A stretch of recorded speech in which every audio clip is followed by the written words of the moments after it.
Dennis Worth, the child support superhero, and I am back with another letter, and we got a letter from Gregory, and thanks for writing in, Gregory. Awareness is the key. Keep them coming in.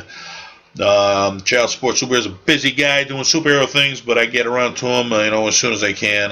Here we go. Hi, thank you for having this discussion. It is all too easy for the state to warrant your money with no regard to how it affects your ability to be able to parent, and in reality, they don't care. My story is simple and sad. I put it before you. Basically, my co-parent had drug dealers and a felon bank robber selling heroin out of her house. These felons acted as babysitters for our then 4-year-old boys. I went to court and initially gained primary custody. After a court hearing 2 weeks after I filed a motion. A month later, I put the children in daycare, preschool, and was stripped of my primary custody the next day. Fast forward nearly 2 years, and my co-parent is a convicted felon, and she still remains primary custody, and I pay substantially more in child support than I did before, even though I make significantly less now. I now work 60-plus hours a week to live hand-to-mouth. Luckily, I haven't lost my place to live and my car. I have lost parenting time because of the extra work. The system is broken.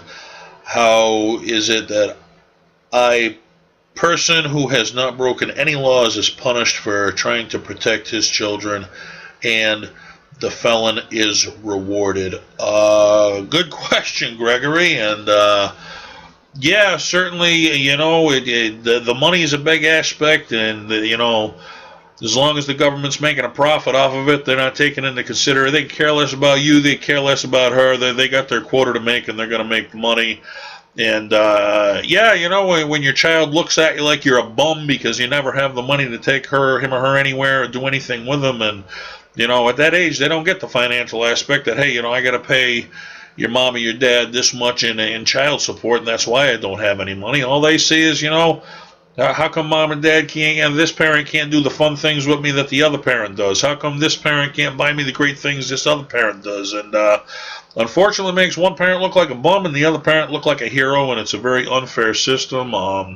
Certainly in my own, I had my child 50% of the time, and it cost just as much to live at my house as it did at hers, but that didn't matter. I still had to pay her every penny in child support, and it's a tough going situation as far as, the drug dealings and stuff.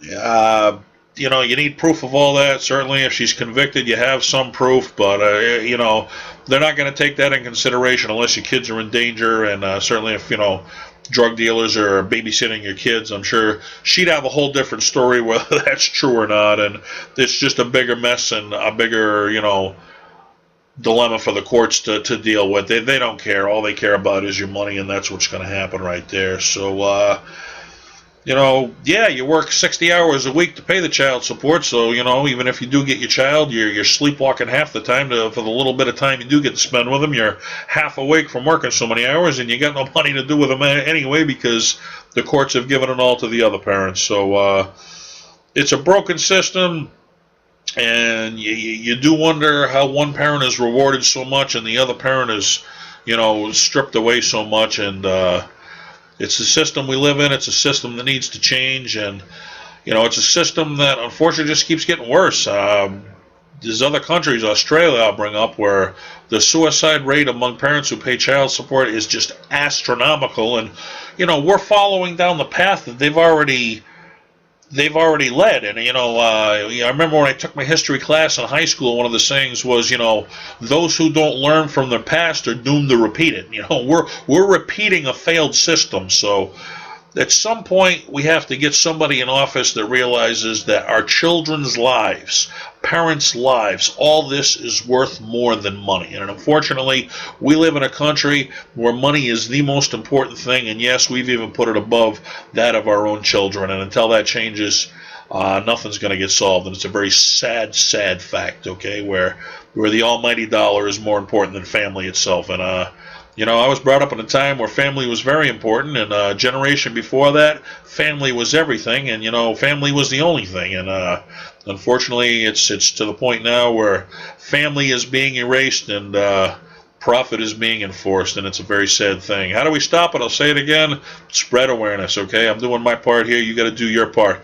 I'll keep writing in these letters. I'll keep putting them out there. I'll keep spreading awareness. Get your friends over to Facebook to like the page, The Child Support Superhero.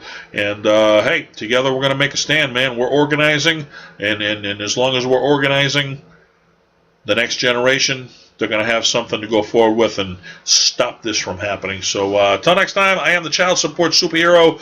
Be well, folks, and someday we will have our justice. Thank you.